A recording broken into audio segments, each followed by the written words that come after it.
Hi everyone. I'm Ava Aarons, and today I'm going to be talking about the disruption of the smartphone. So first, I'm going to start off with what is a smartphone? In basic terms, a smartphone is a portable handheld device, and it combines the mobile telephone and the computing into one device. And it also has access to the internet and also has access to multimedia features such as music, videos, cameras, and gaming. So the creation of the smartphone, I have a picture of it right here on the left.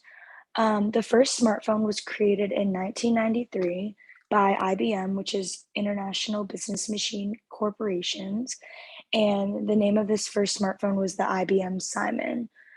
And this company that created the IBM Simon was formerly a part of the AT&T Corporation. So the first version of the smartphone included a touchscreen, access to a calendar, address book, calculator, email, and other functions such as calling and texting.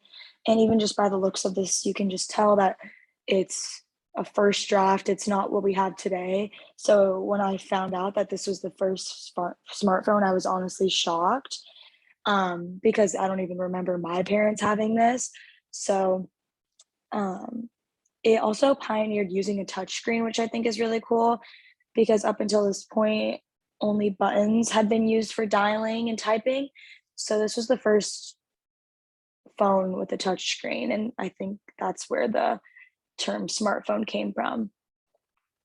But this phone also only had a talk time of less than 30 minutes, and the cost of this was $899 when it first came out, which just seems absurd because the smartphones that we're getting today are around this price and they are just so much more advanced. But this was like the first of its kind, so it was priced at a much higher price than you would think it was. And this version was actually very unsuccessful when it first launched. Um, Not sure if it was because people just didn't know or it just hadn't gotten around and spread, but this was the first smartphone, and we will be seeing how it evolved. So the evolution of the smartphone, I have a little like timeline of all the different phones that have come out and where it started. Um, but after the creation of the IBM Simon in 1993, then came the Nokia, the Benefron, the Ericsson, Trio, and other smaller developments. But the next major developments in smartphones was the BlackBerry, and this was in 2002.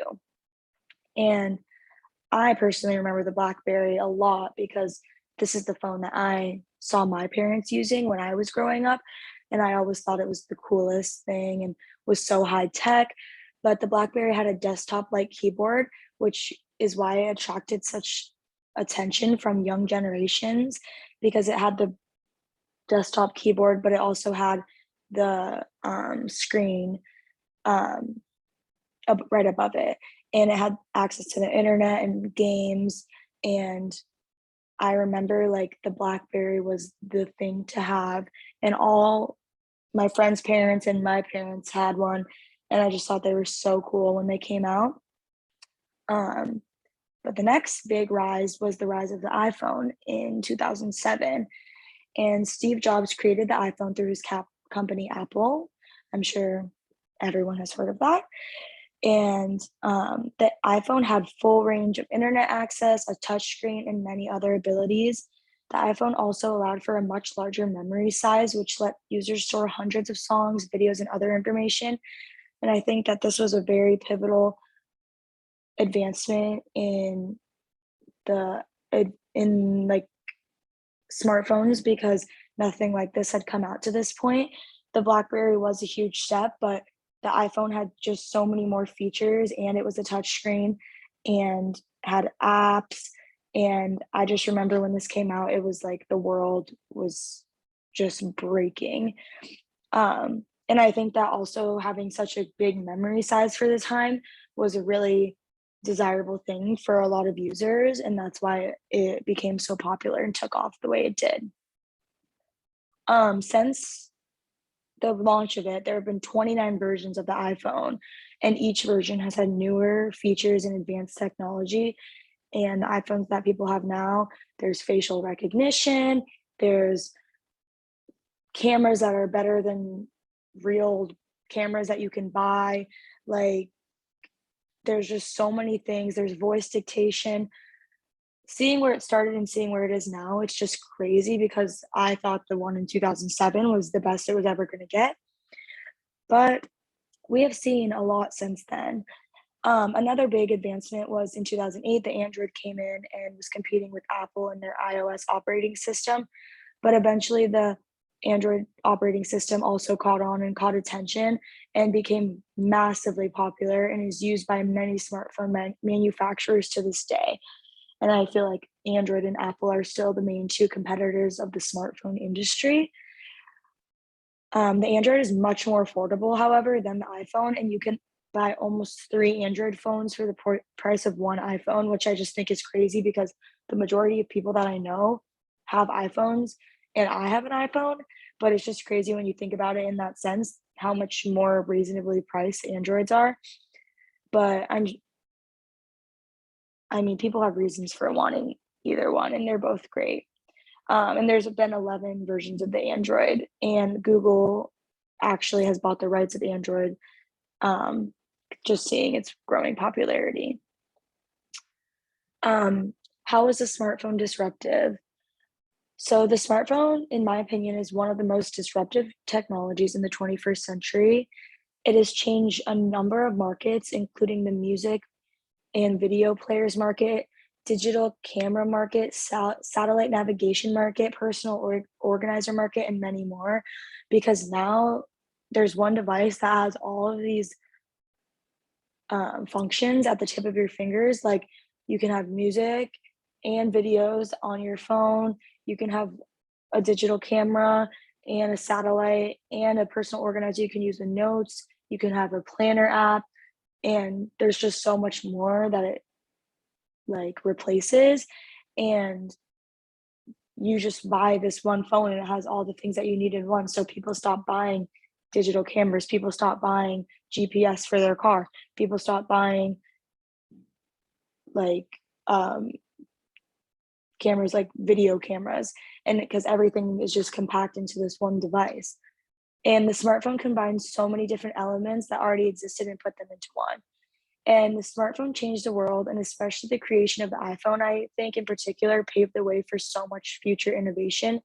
Because once the iPhone was created, the amount of iOS new software that have come out through the years and the different versions of the iPhone with all the new advancements and features have just like overtaken all of the other markets that previously had their own individual products and just combine them into one singular thing that can be held at the tip of your fingers.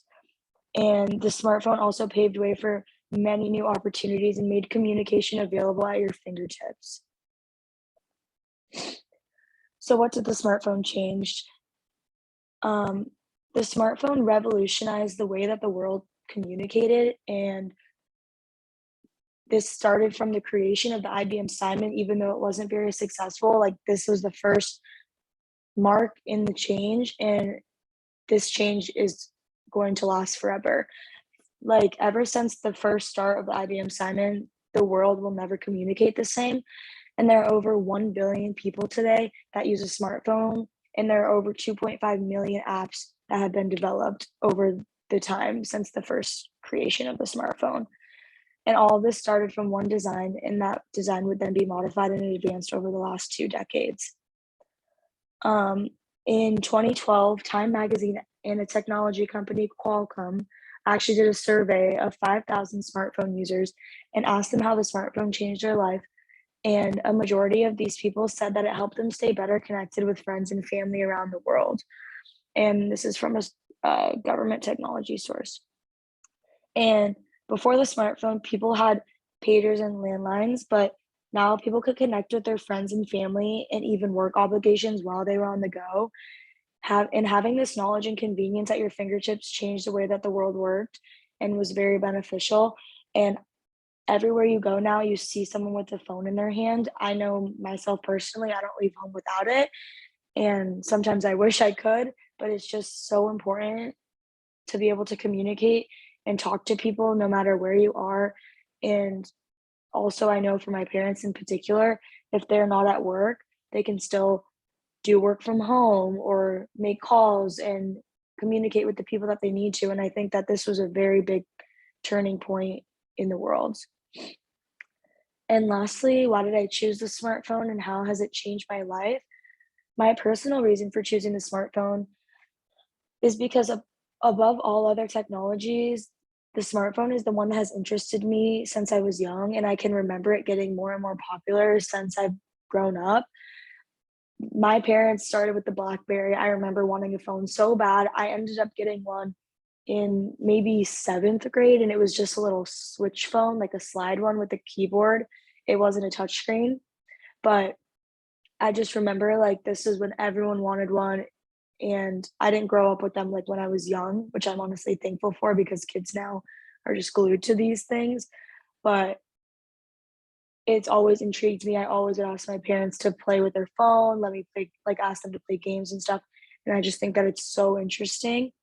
And another reason I chose the smartphone is because I believe it is one of the most disruptive technologies in history and has changed so much of the way society lives their day-to-day lives, which I think everybody can see and recognize. I don't think I know one person without a smartphone, and I don't think I ever will, but it's just crazy how much it consumes the world. And technology is a large part of many people's day-to-day lives, including computers, TV, and other technologies, but I think the most common technology is a smartphone. And the smartphone has changed my life in more ways than I probably know because they've been around since I was young, and I don't remember much of my life without them being a part of it somewhat. And even if that wasn't necessarily me having one myself, it was my parents, it was me being infatuated with them and whatnot. And they serve such an important purpose and allow me to communicate with my friends and even my family that live across the country. And also, just recently, half of my friends were studying abroad in Barcelona, and I was able to communicate with them all day, every day, and see what they're doing, what they're up to. And it was just so nice being able to keep in touch with them and see what they're doing in such an amazing place. And if we didn't have smartphones, I wouldn't be able to do that. And for future impact, I believe that smartphones will continue to be prevalent for decades to come, but eventually I do think that there will be something to replace them, just how there is with everything else. And when we get to a day and age where we have virtual reality and machine intelligence predominantly doing the jobs of humans, this is when I see smartphones maybe changing or being replaced by something else. And if I had to predict what I think eventually your smartphone, quote unquote, will be, I think maybe like a chip or like a hologram of some sort. Maybe it's in your brain, like only you can see it. It gets casted in front of you as like a hologram and you can just like touch it in thin air. Um, but if I had to guess, that's what I would guess. I don't think I'll be alive for when that happens, but in the future, I definitely think that something will come and replace what we know as smartphones today. And I think that our society is going to make advancements that we can't even fathom. But if I had to predict what I think they will look like, that would be it. And yeah, that's it. Thank you so much for watching, and I hope you enjoyed. Bye.